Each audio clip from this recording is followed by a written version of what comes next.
All right, so this is the second part of Module 4. We talked about variables, operators, performing arithmetic with variables in the first part of this module. And now what we're going to look at is how to get data from the user.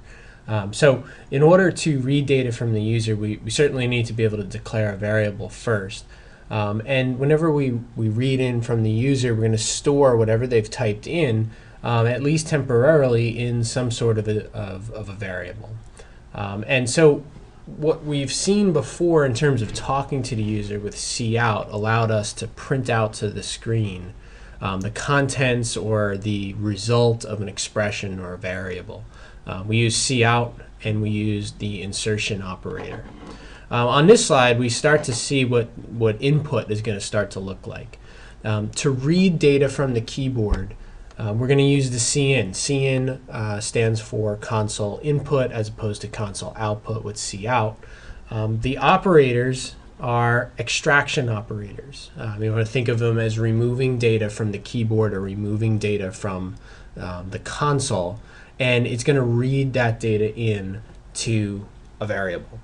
So there's a few differences between cout and cin that we want to make sure that we're aware of. The first primary difference is that cout is a heck of a lot more flexible than cin. So let's switch over for a second and just compare and contrast these a bit. When we think about using cout,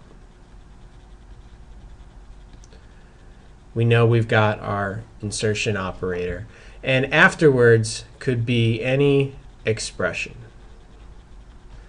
And we want to keep in mind at all times what exactly an expression can be. It can be a literal value. It could be the number 3. It could be a string, a literal string. It could be the result of an expression, 3 plus x. All right, so cout, something like that. Or it could just be a single variable, right? So we could certainly do cout x. When cout works, the expression, right, in each case, the expression to the right of that insertion operator is completely evaluated, and that value is put out to the console. Now, cin is going to be very different in that we're actually reading data in. So the only viable option for cin, and again we have those operators go the opposite way, it's an extraction operator, is a variable. That's it. And if you think about it, it sort of makes sense, because as the user types in a specific value, we need to hold it somewhere. If we were to say cin the number 3, well, that's not asking the user to type the number 3. What it's doing is trying to read in whatever the user types in and store it in a number 3, which hopefully doesn't make much sense. The number 3 is just a literal value. So we're always on the right-hand side of that extraction operator for cin going to have a spot in memory to hold whatever the user types in next. So I want to switch over to some code, and we'll build off this for programming example 2. But right now I'm just going to read in a variable from the user. So I'm going to create a variable called x, and I'm going to type in cin x. And I just want to point out what happens, and more importantly probably what does not happen. So I'm going to go ahead and build this.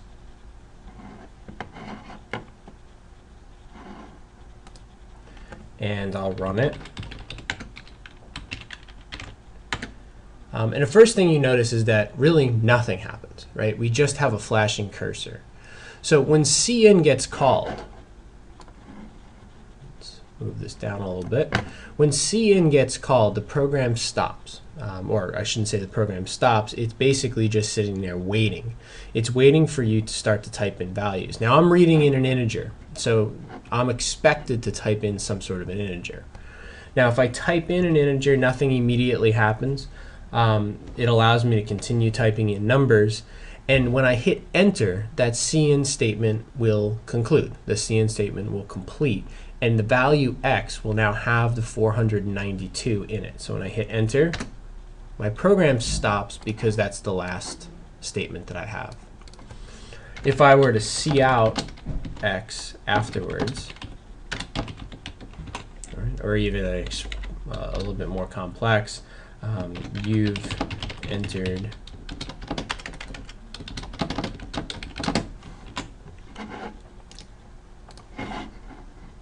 and if I was to run this now, you can plainly see that the variables will have the correct number that I put in.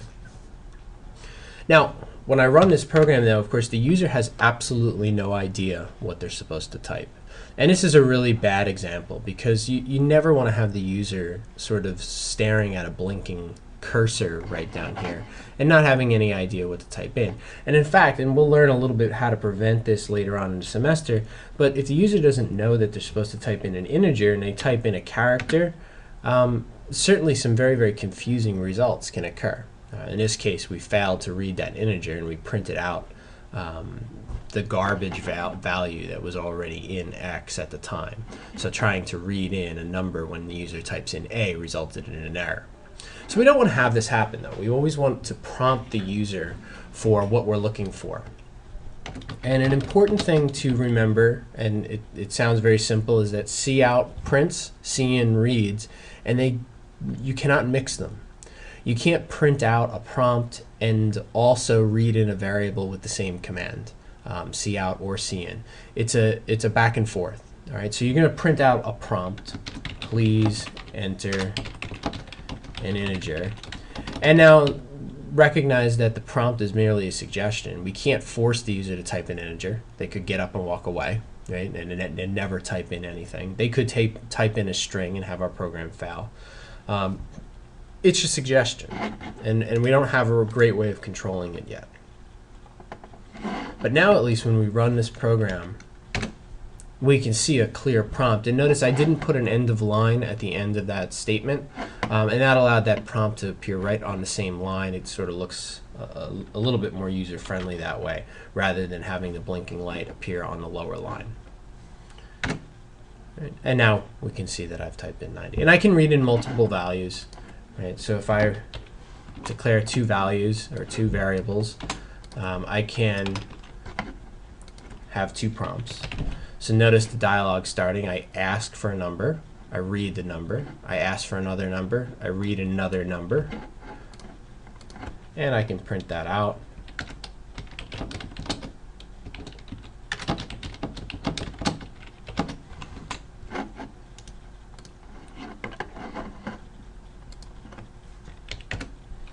And type both numbers in. As you saw on the slide previously, I can also read in two numbers at the same time, similar to a cout statement that prints out a string and then also a value. That is fine. However, realize that you need to have two prompts, or you need to prompt for both inputs on the same line.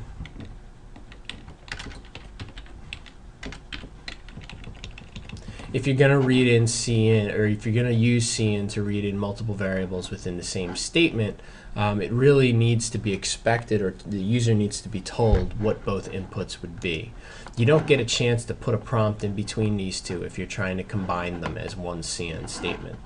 To be honest, it's fairly rare. Let me move this up.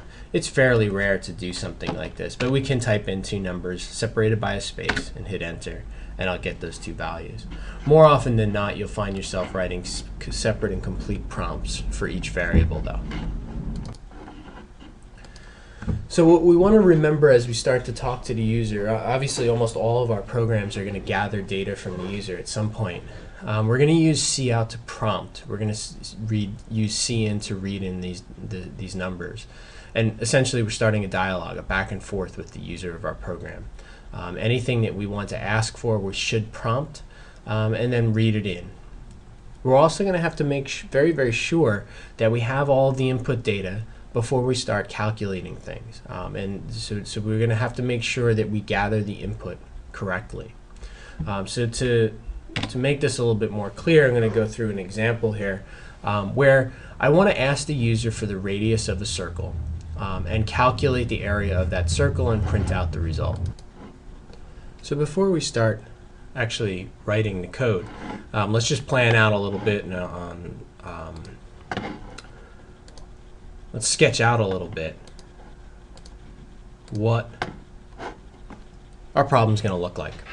So we know, first off, that the area is going to be equal to pi r squared. And as a formula in a C++ program, we don't have a symbol pi. We'll estimate for now. And we'll just do radius times radius. And maybe we'll call the variable radius instead of just r to be a little bit more clear. But that's essentially our formula. More importantly, we need to recognize that there's 3 basic steps that we're going to go through here. So if we switch over, we're going to have step 1, gather input from user. And the input from the user is clearly the radius, right?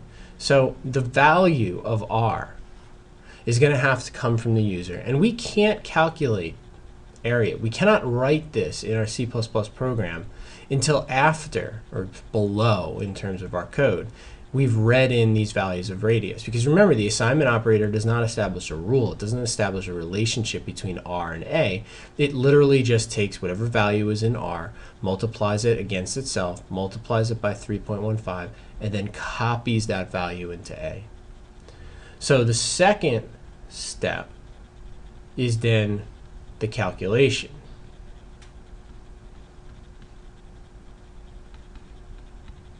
This stuff. And finally, the third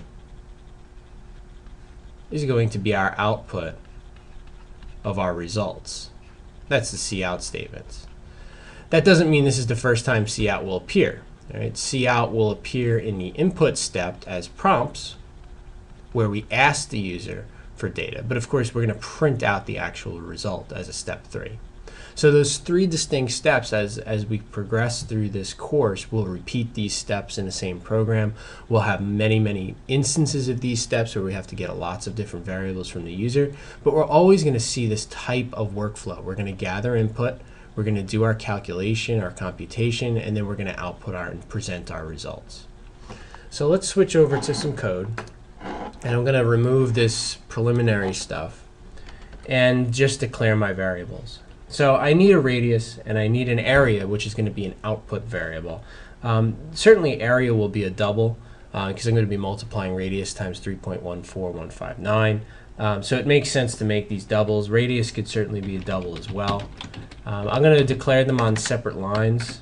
You could declare them all on the same line as well. When I'm just getting started, sometimes it's helpful to sort of explain what these variables really are. Input from user. Find the source of these variables. So output, the area is the result of a calculation. The radius is an input from the user. And then we can just start with the prompt. So we'll say, please enter a radius. Again, our prompts, I typically don't put an end of line afterwards. I give it some space after the colon so the user can type right next to it. And I'll read in radius. If I want, I can echo that out. It's always a good idea to repeat. Maybe at the end, we'll probably put some more calculation code in here. But it's always a good idea to repeat the user's inputs on the output part of the screen. That way, when a user looks at it, they can maybe perhaps see that they made a typo or something like that. So we don't have any calculation. Notice we've got a warning. Area is an unreferenced local variable. That's okay for now. Most times warnings we do want to be pretty careful with. We haven't used area yet, so that's okay. It's an expected warning. I'm going to build early and often, right? We're not going to write the whole program and then run it for the first time. So I'm just expecting a prompt for radius and then the repeat out of radius. Now we'll go back to the drawing board here and we'll look, okay, well now we're ready to do the calculation. So area is going to be this pi times radius times radius. Now, again, it would be a big mistake to do something like this.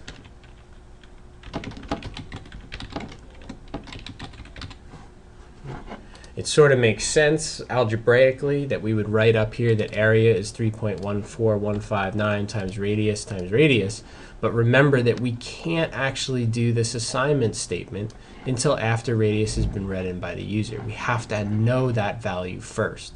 That value has to be loaded into memory. So I'm going to copy this. Most of it's right, it's just the wrong order. After I read radius in, I can say area equals radius squared times 3.159. And now I can print out the area.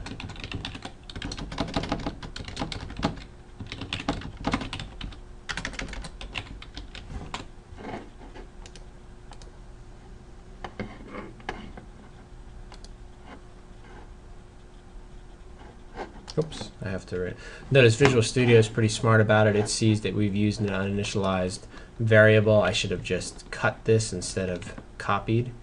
Let me get rid of that. All right, and now that error should go away. Yep, one succeeded. If I run this and I type in 3, I see 3 times 3 is 9 times 3.14159 is roughly 28.27. We certainly would want to test it a little bit more accurately. You can kind of type in some easy ones. A radius of 1 would just be pi times 1 times 1. So certainly it does look like our program is working correctly.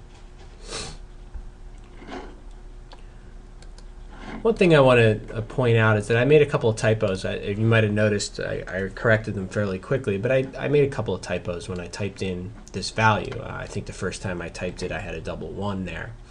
Whenever we've got long values like this, it's generally sort of a good idea to avoid typing them over and over again. We don't want to have those kind of special numbers like a pi, like a constant e, or a constants from a physics equation or something like that. We don't like to have them sort of all throughout our code. It's pretty easy with this in this situation because I only write it once. But if I was to calculate the area of a lot of different shapes, pi is involved in that. And so I might have this in 4 or 5 different places in my code. That creates a particularly dangerous situation where we can mistype it. Everybody makes typographical errors. We can mistype it in one location and not the other location. So C++ provides some facilities for us to avoid or at least minimize the chances of us making those typos. And it does that through the use of constants. So first of all, variables are called variables because they're positions in memory that we can store numbers that change. They vary. The value of pi, of course, doesn't change. It's going to be exactly the same. So from a logical standpoint, it kind of makes sense to potentially or to mark this thing as a constant. But before we even look at this constant keyword, I just want to point out what the value of doing something like this, just double pi equals 3.159 would be. So I go back to the code and I'm going to create a variable pi. And I'm going to use pi everywhere that I use it, everywhere I have it in an equation. So I just want, what's important to see here is that if we had a second area for some reason, of course this won't really work because I haven't declared this area, we would still use the same variable name pi, and we would not have to retype this value over and over again. Right, so that presents that's a lot of value for us. That's very helpful. In addition, when we look at an equation, if I see pi times radius, I don't have to remember geometry and all that kind of stuff at all. I'm going to really get a sense of what this equation is rather than having some sort of arbitrary looking number out there. And most people recognize pi, but if we think about all the various physics equations and stuff like that that we might use in a program, certainly having the name of the constant or name of that number is very helpful as opposed to having the raw number in all of our equations. So getting back to the idea of const, pi is not really a variable, and I certainly don't want to keep it as a variable and, I don't know, potentially, maybe by mistake, we set pi to 9 at some point later on. That's a tough mistake to make, but sometimes in more complicated programs it can happen. So I like having the symbolic name pi, but I don't really want to make it a variable that can change over time. And that's what this const keyword's doing. Once we have the const keyword, not only can I use pi throughout the program, but the compiler will prevent me from changing it at any point in time. We'll have an instant compiler error and says that the expression cannot be a modified value. So that's an advantage. And so whenever we have constants in math equations, we'll see lots of uses of the const keyword. It's a good idea to create your variables. It is a good idea to have these named symbols, but then to mark them const so we can avoid making errors with them. It also adds some efficiency to C++. So the final thing in this module I want to talk about is something that's sort of implicit in our knowledge of algebra, but is very important when we're writing C++ code. That's the issue of operator precedence. Right now we've really just covered the mathematical operators, and they follow, in C++, they follow the same rules as they do in a normal algebra class.